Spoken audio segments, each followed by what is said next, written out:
En la meseta castellana, entre los ríos Carrión y Pisuerga, se extienden fértiles vegas y frondosos bosques. Y es aquí donde se halla uno de los más importantes conjuntos de villas romanas de Hispania. Aun cuando este territorio fue sometido a Roma en el siglo I a.C., no fue hasta mediados del siglo II después de Cristo cuando realmente empezó la transformación del paisaje. Habían transcurrido más de 200 años desde que los romanos sometieron a los cántabros, más de 6 generaciones. ¿Quién recuerda la brutalidad de la conquista?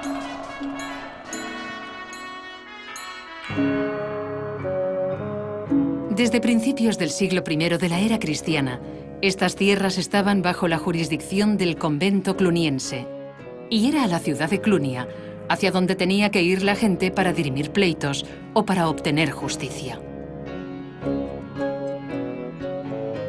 En aquel entonces, la mayor parte de la península ibérica estaba prácticamente desguarnecida. Hoy diríamos desmilitarizada. Tan solo en León había estado acantonada la Legio Séptima Gemina.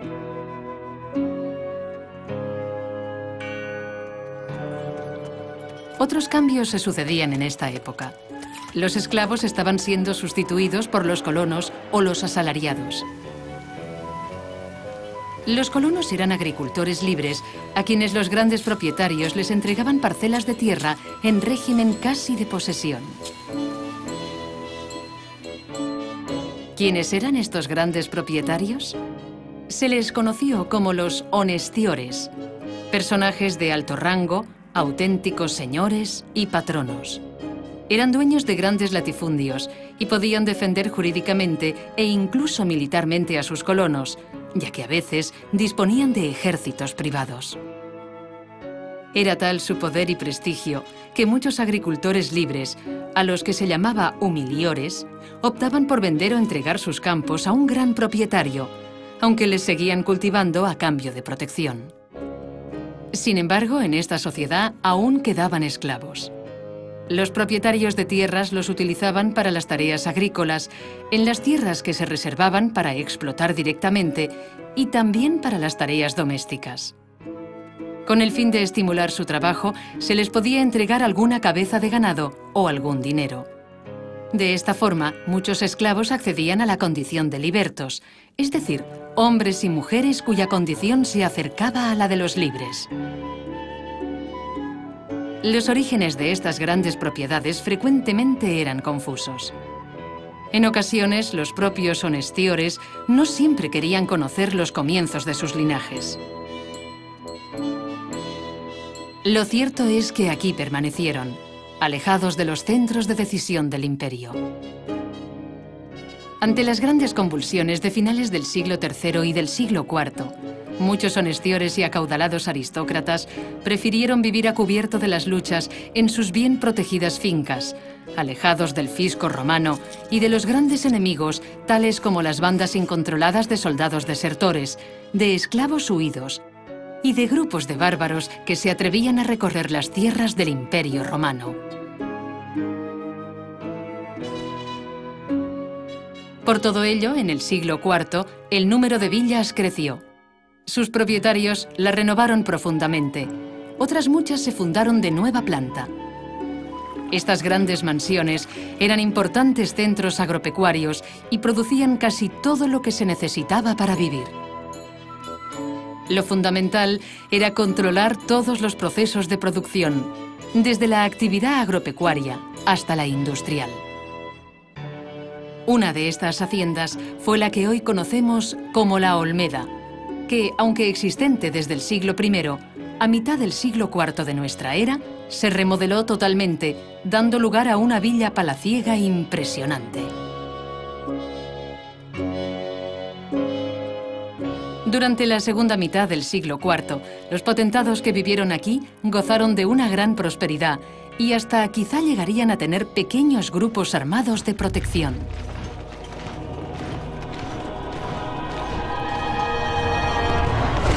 Aunque los primeros signos de inestabilidad política y militar puede que se hicieran evidentes desde el siglo III. No sabemos hasta qué punto el paso de los primeros ejércitos de verdaderos invasores bárbaros afectó a la villa. Pero, sin duda, la villa no fue destruida. Siguió recibiendo productos exóticos de África, aunque los mosaicos deteriorados ya no se fueron reparando. En todo caso, esta cultura de las grandes villas señoriales era un mundo que desde la mitad del siglo V hasta los primeros años del siglo VI estaba condenado a desaparecer a causa de la violencia y de la inseguridad provocados por los campesinos sin tierra y los marginados que la sociedad romana había ido generando.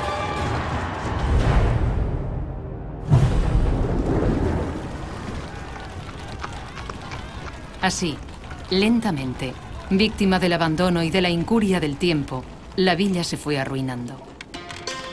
Se hundieron los techos, se arrancaron elementos de metal, se reutilizaron otros. La erosión y la maleza la fueron sepultando. Y así pasaron muchos siglos. Tantos que se olvidó su existencia y se llegó incluso a cultivar la tierra encima de sus ignorados muros y sus pisos de mosaico.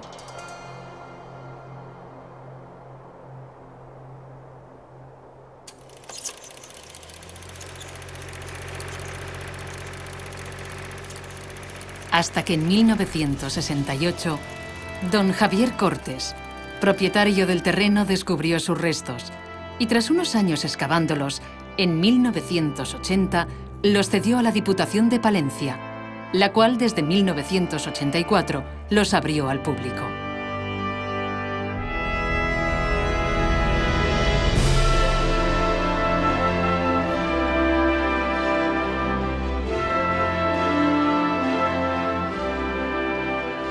Hoy, la Olmeda es un elemento fundamental de nuestro patrimonio y la Diputación de Palencia ha construido un moderno edificio que permite su conservación y su visita.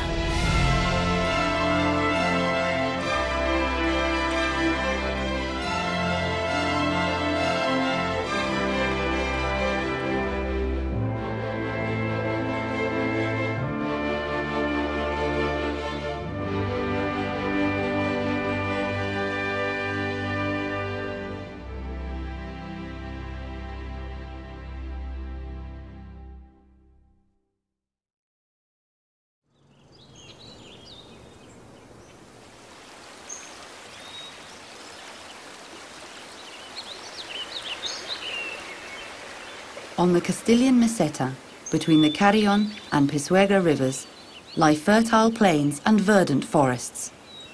And it's here where we can find one of the most important concentrations of Roman villas in Hispania. Although this territory came under Roman rule in the 1st century BC, it wasn't until the middle of the 2nd century AD that the transformation of the landscape really began. Over 200 years had passed since the Romans subjugated the Cantabrians, more than 6 generations. Who remembers the brutality of the conquest?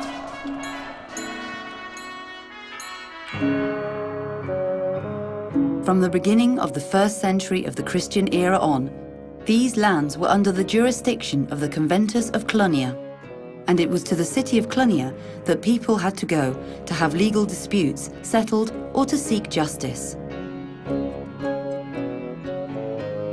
At the time, most of the Iberian Peninsula was not occupied by troops. Today, we'd say it was demilitarized. The stationing of the 7th Gemina Legion in Leon was the one exception.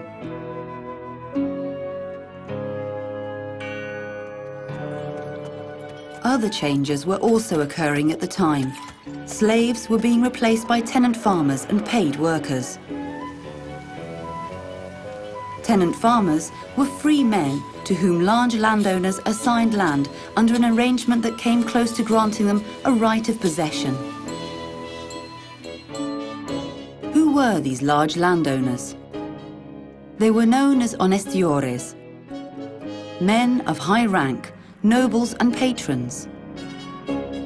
They owned large estates called latifundia and were able to defend their tenant farmers legally and even with military means, for they sometimes had private armies at their disposal. Their power and prestige was such that many free farmers, known as humilladores, opted to sell or simply give their land to a large landowner. They would then continue to work the land in exchange for protection. They were still slaves in this society, though. Landowners used them for agricultural work on land reserved for their own direct use. Slaves also performed domestic labor. As an incentive for their work, they were sometimes given livestock or some money. This enabled many slaves to gain the status of freed men and women whose condition was closer to that of free people. The origin of these large properties was often unclear. The honestiores themselves didn't always want to know about the roots of their lineage. Here they remained, far from the decision-making centers of the empire.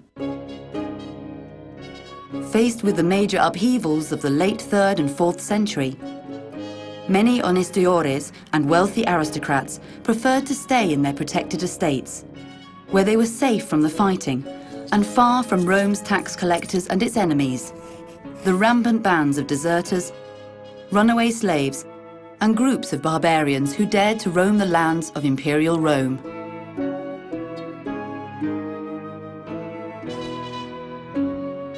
For all these reasons, in the 4th century, the number of villas grew. Owners made major renovations to existing buildings, and many new villas were built. These large mansions were major agricultural centers and produced almost everything people needed to live. The key was to control all production processes, from agricultural operations to industrial activity. What we now know as La Olmeda was one of these country estates. It had existed since the 1st century, but in the middle of the 4th century AD, it was completely remodeled to create an impressive palatial villa.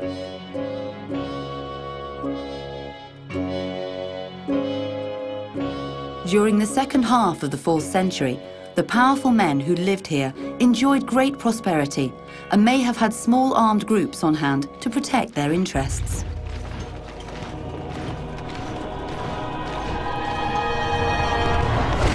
Nevertheless, the first signs of political and military instability may have been evident as early as the 3rd century.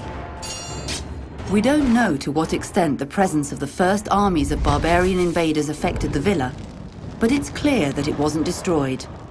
The villa continued to receive exotic products from Africa, though when the mosaics deteriorated, they were no longer repaired. In any case, from the middle of the 5th century to the first years of the 6th century, it became increasingly clear that the culture that had created these stately villas was doomed to vanish. As a result of violence and insecurity caused by the landless peasants and excluded groups that Roman society had produced.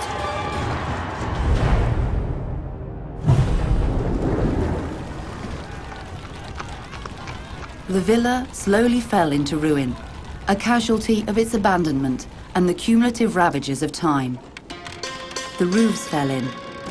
Metal elements were torn off, others were reused. Erosion and weeds gradually wore down and entombed the structure. And many centuries passed. So many that the existence of the villa was forgotten. Farmers even ended up cultivating the land that lay over its buried walls and mosaic floors.